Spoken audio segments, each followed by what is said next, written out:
Ако сте државен функционер или политичар во европска држава со висок капацитет на лична одговорност, тогаш коски ќе ви се тресат да не се најдете случајно во црниот тефтер на народниот правобранител, затоа што тоа ќе подразбира дека сте повредиле нечие човеково право и слобода, а тоа владата и парламентот нема да ви го простат. Нема да ви го простат заради нивниот имидж. Сега, ако сте во Македонија и го направите тоа, тогаш слободно може на игнор да го ставите институтот омбудсман и да не ви фали влакно од глава, затоа што со тоа и праќате порака до јавноста, така ни се може нас, бидејќи сме на врвот од врхушката. Гостин во студиото ни е господинот Јован Андоновски, заменик на народниот правобранител. Вчера имавте вие една бурна дебата пред пратениците во Комисијата за политички систем и ја искаравте владата дека всушност таа не се одважува да даде отчет по заклучоците што парламентот ја ги врачи за вашата црна книга или црн тефтер по тоа колку се прекршуваат човековите прави и слободи во државните институции. Ама еднопилен ни кажа дека после тоа владата ви се наљутила на таа ваша реторика. Дека така многу звучно и многу силно тоа сте го соопштиле во јавноста и под пратениците. Фрустрира ли една такво чувство дека вашата работа всушност е сизифовска работа, ќе дојдете до нешто, до заклучоци, еве ова е дел од тој годишен извештај, ќе го кажете таму кај што треба да го кажете, ќе треба да се процесуира до владата и после некој мува не го лази. Добро утро и благодарам на поканата. Немам информација што е стигната до мене за дека некој во владата така ги восприема нашите размислувања. Ама не сте ни бил во вашата матична куќа, кога ќе си отидете, може ќе ви кажат. Веројатно, да. Тоа е вистината. Фактот е дека во последните 2 нешто години и покрај јасната обврска дека владата и државните институции треба да реферираат кон собранието и кон нас практично како институција за што е она што е исполнето од обврски кои што произлегуваат од годишниот извештај, а кои што собранието ги усвојува и ги преточува во форма на заклучоци и препораки до институциите. Нека биде тоа добронамерен предлог, нека не биде критика. Зошто? Затоа што играме за истата екипа. Ако може вака спортски да се искажам. Играме за интересите на Република Македонија. Нашата крајна цел е да ги подобриме состојбите во државата. За жал. А граѓаните не се само навивачи, туку тие се во исто време и играчи со вас. Точно. Така барем треба да Точно. биде. Ние сме уставна категорија, исто како што е на институции, исто како што е собранието, претседателот, владата, судската власт, народниот правобранител и Народната банка. Значи не сме ништо ниту помалку, ниту повеќе од останатите институции. Дадена ни е улогата да бидеме коректив на секоја онаа состојба каде што доаѓа до повреда на човековите права. За жал, бројките кои што во континуитет се високи, во просек во последниве неколку години ние добиваме околу 3000 предмети годишно, е показател дека состојбите не се сјајни. Напротив, имаме состојби каде што со години се повторуваат истите проблеми во истите области. Ние континуирано даваме препораки до собранието, собранието ги усвојува, но владата е таа и другите државни органи на кои што се однесуваат, кои што треба да ги исполнат. И таа обврска законска на 6 месеци да се даде отчет за сработењето, сега се прескокнува. Ама има и една друга фалинка. И собранието баш не е цвеќе за мирисање, затоа што лани вие уште во април месец дадовте годишен извештај за 2020 година. Дури во декември, 23 декември, парламентот се одважи да го расправа тоа на седница и да донесе заклучоци. Така што тука не сме сите само... Двонасочна улица е тоа. Значи, нашето ние го сработуваме, имаме обврска до крајот на месец март да изготвиме годишен извештај, да го доставиме до собранието, влезе во собраниска процедура во месец април. Имаше и објективни околности, знаете, со ковид пандемијата, потоа имаше и избори, така да не сакам да барам изговори затоа што не сум Добро, вистинската но адреса, сето но ова ја секако креира и перцепцијата на граѓанинот. Точно. Ако перцепцијата на граѓанинот во судството е дека не му верува 8%, тоа е американската амбасадорка го кажа, нели, пред судиите, тогаш перцепцијата за како функционираат институциите на системот е дека тие се порозни на поплаките, на маките на граѓаните од каде што државата го собира и данекот. сериозна ерозија имаме на ниво на државни институции и перцепцијата на граѓаните е дека нема доверба во нив. Затоа ние сме им последна адреса најчесто кај што се обраќаат кога веќе имаат изгубено целосна надеж дека може да ги остварат своите права по редовен пат. Да, ма тогаш се поставува прашањето па како ќе почне како последна надеж да ве гледа вас и граѓанството како институција народен правобранител, ако гледа дека и вие маки мачите да го докажете тоа што го работите цела една година. Рековте и сами 3050 имавте преставки на ваша адреса, од нив околу 750 и кусор се процесуирани, земени како кој збор да го употребам, како не препорака, меѓутоа како преставка во која што вие сите ги искористивте цела ваша мог за да можете тоа да го обзнаните до институциите на системот. И потоа само гледаме дека 500 од тие преставки се примени на знаење, а остатокот не. Вака, ефикасноста е повисока во реализацијата на предметното работење, но каде што 750 беа на број оние представки каде што ние дадовме конкретни укажувања за тоа што треба институцијата да направи за да ги подобри состојбите или да стори за да не дојде до прекршување на човеково право, меѓутоа во 500 и нешто случаи институциите ги прифатија нашите укажувања, но во останатите не. За жал, законските можности ни се ограничени. Ние не можеме поинаку да им наложиме на институциите, немаме извршни овластувања за да даеме директен налог дека мора тоа да го сторат. Вие не можете да им наложите, немате други алатки, механизми, кога вашето последно обраќање е до владата, но затоа може да почепнете на амбасадорите, тие да почепнат таму кај што треба и после најнаш се створи една слика дека е многу итно, важно и да тргнат работите. Има формални и неформални канали, да кажам. Формалните канали се следниве. Значи, ние, доколку видиме дека институцијата до која што се обраќаме не постапува по нашите барања, најнапред се обраќаме до одговорното лице на институцијата. Министер, директор или друго лице кој што е раководи институцијата. Доколку повторно нема реакција, одиме со ургенција, некојаш и по 2 пати, 3 пати. А ако ги исцрпиме таа можност, одиме со информација, посебна информација до владата, која што владата е задолжена да ја разгледа таа информација на седница и да го задолжи надежното тело да постапи во одреден рок. Дава ефект, затоа што следниот чекор е да го известиме собранието дека некоја институција или одговорно лице на институцијата не постапува по нашите препораки.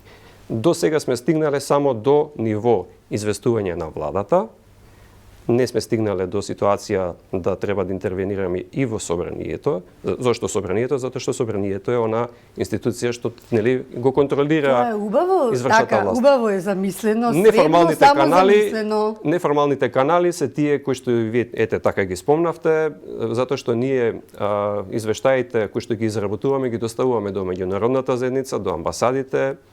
Тие самите се интересираат за нив. Зошто? Затоа што голем дел од информациите и податоците кои што ги внесуваат во своите извештаи, дали е тоа извештај на Европската Унија, дали е тоа извештај на Советот на Европа, после ќе се најдеме во Европската комисија во нејзиниот глобален извештај. Во извештајот на Стејт департментот или во други извештаи од релевантни меѓународни организации, информациите ги црпат од народниот правобранител. И затоа мојата реакција беше во насока доколку постои свесност на политичко ниво колку сериозна алатка е извештајот на народниот правобранител и доколку власта се посвети на тоа да реализира значителен дел од препораките и заклучоците од извештајот, значително ќе се подобри и имиџот на државата од една страна, од друга страна извештаите меѓународни ќе бидат многу подобри. Треба некој само да се послуша. Ако му е увото без... Пораките се пренесени. Така. А значи најважните пунктови во вашите забелешки се во делот на судството, во делот на обвинителството и она што граѓаните во последните години особено ги мачи, тоа е во извршителите, во сферата на извршителите. И имате вие примери и видливи сте по медиумите, вие сакате тоа да го кажете, едноставно да слушне јавноста што е тоа работите и зашто она има право да реагира.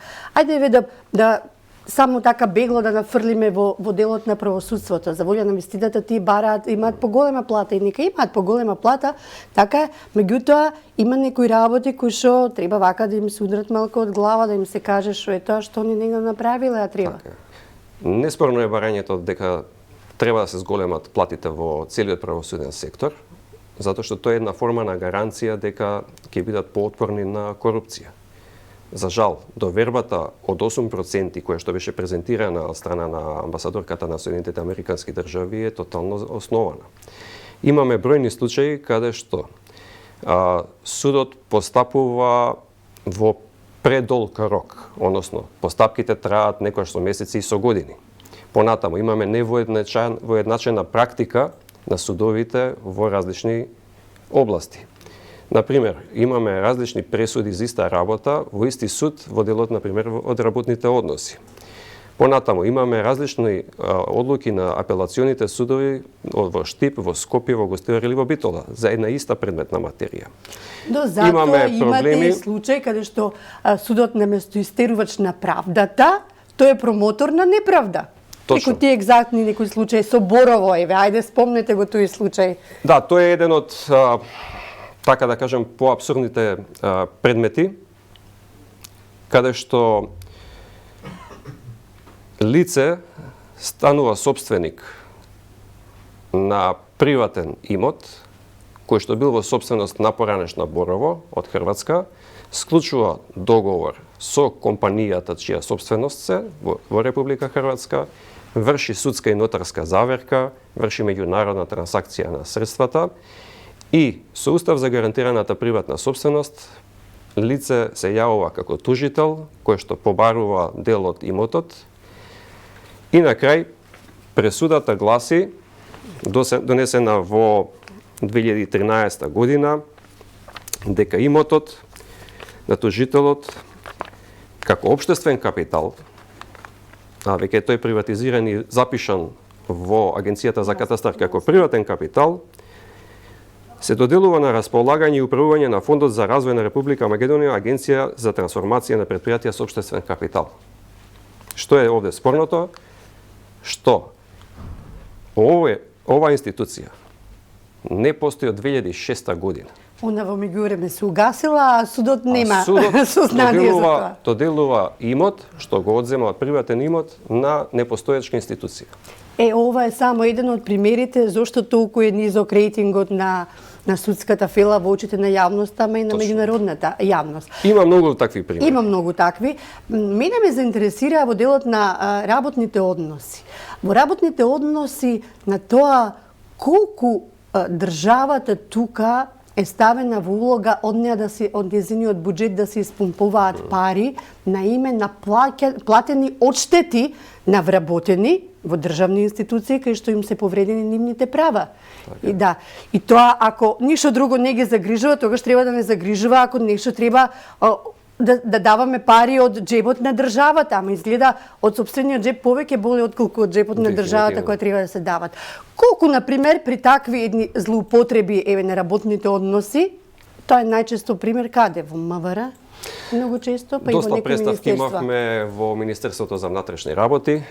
Беа издавани наредби месец за месец, со кои што наредби полициски службеници беа префрлувани од една општина во друга општина. Например, од Скопје Берово, наместо 30 дена, наместо 30 дена имаше случаи каде што и 24 месеци беа држани со нова наредба која што се издава месец. И после тужат тие граѓани добиваат на суд. Добиваат на суд. И колку тоа го чини државата од еден? Точно не би можел да ви кажам, веројатно тоа треба самата институција да направи сметка, меѓутоа тоа се видете, тоа се милионски суми, зошто? Затоа што тоа се сите плати на доместоци кои што му следуваат на лицето, плюс доколку тужи за штета, а има и таква правна основа, може да добие и дополнителна надомест. Тоа се средства... 50.000 евра е бројка која што не така. Не, видете, значи кога зборуваме за плата, таа се пресметува бруто како плата и износот голем е Зборот да биде ми беше веројатноста кога многу поголем. овие моменти не засегаат или не гледаме дека некого го засекаат. Пред некој време беше државниот ревизор и тој кажа дека десетици милиони евра на годишно ниво се губат, се испомпуваат од државата на име на плаќање пенали кон меѓународните институции зашто не умееме да ги користиме кредитите, плаќаме скапи адвокати и така натаму. Со еден збор, нас ни се чекмеџето ни се тенчи, а ние сега имаме една голема криза како да го надополниме, или бараме милиарда сега од надвор повторно како да може да ни функционира државниот буџет. Системски аномалии се тоа. Државниот завод за ревизија даде добар извештај каде што точно укажува и во конкретни институции дека има такви проблеми. Тука на потек треба да се другите органи, истражните органи кои што треба да испитаат доколку е предизвикана материјална штета на сметка на државата, сепак треба да се процесираат одредени постапки. Во оваа ваша, како реков јас, црн тефтер, има, особено ме заинтересира, не сакам да се повторувам со вашите излагања по другите медиуми, затоа што има и бројни примери кои што не се објавени, како и оној со тоа како работи управата за издавање матични потврди за родените, за умрените, за венчаните и така. И денес како имаме гостин од синдикатот кој што штрајкува за поголема плата, и тоа е легитимно да се бараат луѓето повеќе плата. Ама никој некако не им бара отчет на тоа, добро луѓе, ајде да видиме вие што сработивте за таа плата што ја барате. Јас, вие, не знам, еве го, колегата Аце, сигурно имаме барем по еден пример таков, кога ќе отидеме на шалтерите да бараме извод потврда, колку време ги чекаме. Јас сум чекала месец дена за извод за една умреница. Не добива природна оценка таа институција, за жал и во нашиот извештај. Дури јас имам лично искуство, бев пријатно изненаден дека има направен електронски портал, можете да го нарачате документот да ви стигне на домашна адреса. Има и даден рок во колку временски период ќе дојде, помина една недела, нити дојде документот, така да... Ама вие како народен правобранител, како институција му кажавте дека треба да дојде да ве контактира, дојдоа, ве контактира? Немаме добар фидбек. Немаме добар фидбек. Добро, сега дипломатски ми го кажавте, ама може да насетиме што. Значи, едноставно не ве фермат. Значи, видете, ако не чини нешто, не чини не само за мене и за вас, туку не чини за сите граѓани. И така ако погледаме на состојбите, треба да сватиме дека доколку нешто не функционира, треба да ги насочиме сите ресурси во државата кон тоа што е она што не чини и како треба да го промениме. Нашите препораки се многу јасни, не само кон управата за водење на матична евиденција, кон сите институции. Бројни се случаите каде што граѓаните се обраќаат до институциите, со месеци не добиваат никаков одговор од државните институции. Зошто? Им се може. Не сакаат да постапуваат. Не сакаат да им дадат одговор. Ови пример ја го спомнав затоа што ова институција е лика и прилика од големата слика и перцепцијата што граѓаниот ја има кон нефункционирање на институциите на системот. Ај се уште малку тука ќе прочепкам. Оваа истата управа има во буџетот ставка од 6 милиона евра, а за плати околу 250 милиона на 515 вработени. И сега се поставува прашањето, значи ако 250.000 евра се за плата, а од 6 милиона, еве колку и да има други трошоци, дека остана 2 милиона, тогаш се поставува прашањето, добро, каде одат тие други пари? Тоа не е прашање што граѓаните не треба да го знаат. Дефинитивно. И тоа е слика на сите други, ако тргнеме во другите институции таква, и уште поголема слика кога укажувате како коректив на институциите, до владата, што им се случува во нивните дворишта и потоа наидувате на игнор. Не ми е позната конкретната информација, меѓутоа можам да им завидам затоа што ние како институција со години се бориме за финансиска независност, што е еден од условите за институцијата омбудсман од статус Б да премине во статус А во извештаите на меѓународната заедница, односно да добие полна независност како институција. Ова прашање е покренувано со извршната власт и со собранието.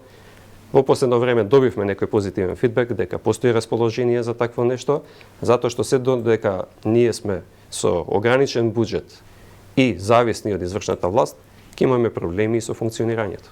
И па место балетристика, читајте ги вака буџетите на институциите наши во државата и ќе видите, ќе се изненадите каде тоа и колку пари имаат за некои институции кај што јас, агенции кај што не сум имала поима дека постојат и дека функционираат. И така. Овој ваш годишен извештај допрва изгледа ќе крева прашина, затоа што кај да е ќе мора сепак владата, ако ништо друго заради нејзиниот имидж, да се одважи и да даде некаква си оценка, односно што сработила по препораките на парламентот за заклучоците. Јас ви благодарам што ни бевте гостин во утрински брифинг. Ви благодарам и на вас за И покана. бидете така видливи. И ако ви се љутат некои други што сте претерано видливи вака во нечи визир. Јас сум Марија Весова, ова беше нашиот гостин, заменикот народен правобранител, господинот Јован Андоновски.